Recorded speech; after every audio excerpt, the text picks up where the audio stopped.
Hey, Coach. How beneficial was this past weekend to your team in terms of building team chemistry?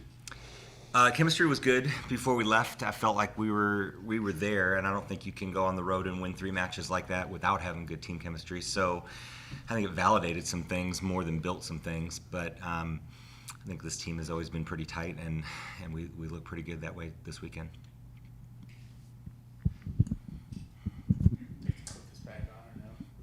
It's not. So obviously, 3-0, at least scoreboard wise, is exactly what you wanted out of this weekend. But beyond that, what on the court did you see that was most positive for you? A lot of confidence, a lot of belief that we knew what we were all about. We said last week that we felt like we were a little behind our opponents because we had less returning starters and more changes in our lineup from last year, and the teams we were playing were a little bit more put together, and that didn't seem to bother us at all. So I was really happy with that.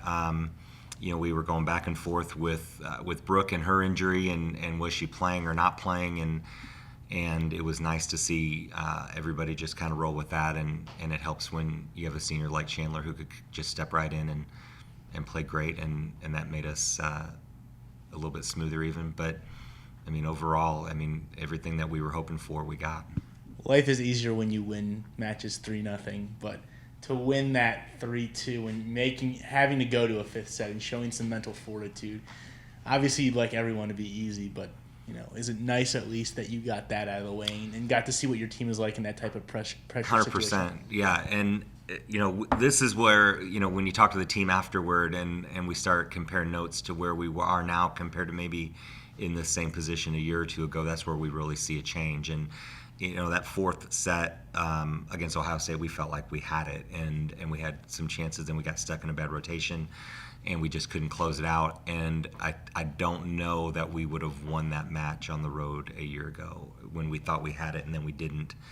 And then we had to rebuild that whole thing again and get that momentum back. And even in the fifth set, I think we were down 7-5, and then we called a timeout, and then we just rolled from there.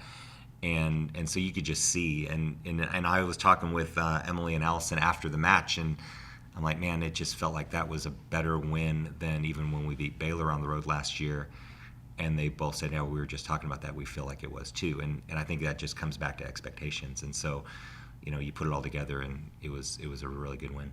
Going to get one of those, could you have picked a better team than that home team where you Right. kind of have that road atmosphere to the nth degree? Yeah, absolutely. And, they're opening up a new building, and a lot of excitement about that, and just everybody's opening weekend. And, yeah, that's a good team. They physically, they were a nightmare to match up with. So that was a great win.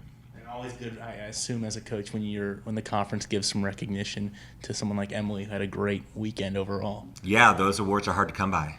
But when you put Emily's numbers up, man, I'd put those up against anybody's. And she was fantastic. Just couldn't be stopped. And just it was the complete game besides just the kills and just everything she did to help us win. So great start. And you talked a lot in the preseason about how what Carrington went through last year, kind of being thrown into the lineup, helped make her a better player. Did it validate it a little bit when she was on that all-tournament team? Yeah, she was surprised by that, but she shouldn't have been because she played really solid all the way through. And, against Ohio State, she was near perfect and big blocks when we needed them. And even at the end, we were in the same spot in the fifth set as we were in the fourth set against Ohio State because Emily had just rotated back to serve. And in the fourth set, we kind of lost our way and couldn't generate that offense because Emily wasn't part of it. And then in the fifth set, she goes back to serve, and then they side us out, and we have to side out without her to close it out. And we just gave KJ the first ball, and she put it right down, and it was match over. So, yeah, that's a big thing. And what are you kind of expecting this weekend? You go that Evanston to DeKalb kind of double there. Well, 4 matches. Friday's going to be tough, just like last Friday. SFA is really, really good. Really good, fast and athletic and confident, and they know exactly who they are. They run a good offense, and they're a quality team. They're really good. And then Northwestern, same thing. We're playing them in their brand new gym. It's their first time being there. Big Ten team on the road, big physical team. They got 2 outsides that can really bang it, and yeah, so we're in for it on Friday. It's gonna be tough. Coach, Eric kind of already alluded to it a little bit, but I guess just in terms of some of the players you saw that kind of got some game action, so to speak, I guess who kind of stood out to you in terms of maybe coming out of their shell, so to speak, kind of like what Brooke did last year? Yeah, Lindsay Dotson had a terrific weekend. We scored a ton of points off her serve. Her serve receive was fantastic. She certainly didn't look like a freshman to me out there. I thought she was really good.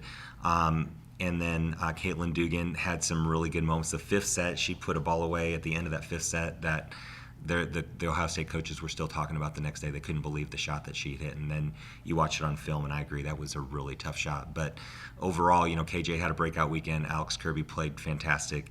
Everybody that we needed to was right there for us. I guess maybe this is a dumb question, but I know we're going to be talking about Alex because she's replacing someone that obviously knew how to pass the ball a lot. But when you see someone with 50 assists, is that more that she found someone that got the kill, or is that just more of she kind of gets it a little bit faster, kind of like what you're saying in terms of the offense? Yeah, a lot of it is that we're passing balls to target and we're giving her opportunities to get her hands on the ball, and then she's making good decisions and our hitters are putting it down. So it helps when you got someone like Emily who's unstoppable. And then in the third match, Brooke was the same way.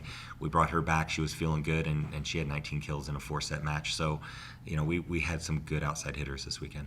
You said you were talking about how, on the road against Baylor last year, you wouldn't have done the same thing that you did against Ohio State. Is there something in body language that you can see specifically in your team where you're like, oh, yeah, like we're good, Yeah. this could be an issue? Confidence is always what we're working for, and you could see that on Friday. You just felt like we had it the whole way. And you hate to say that because I don't know. It's easy to say after you get a win, but I don't know that there was ever a moment on our bench where we really didn't feel like we were going to get it done, and we knew we were going to have to earn it. So I don't know. It's hard to pinpoint it, but you just know when you're looking at a team that's engaged and really feeling it, as opposed to a team that's kind of shying away from it or hoping that it happens instead of expecting it to happen.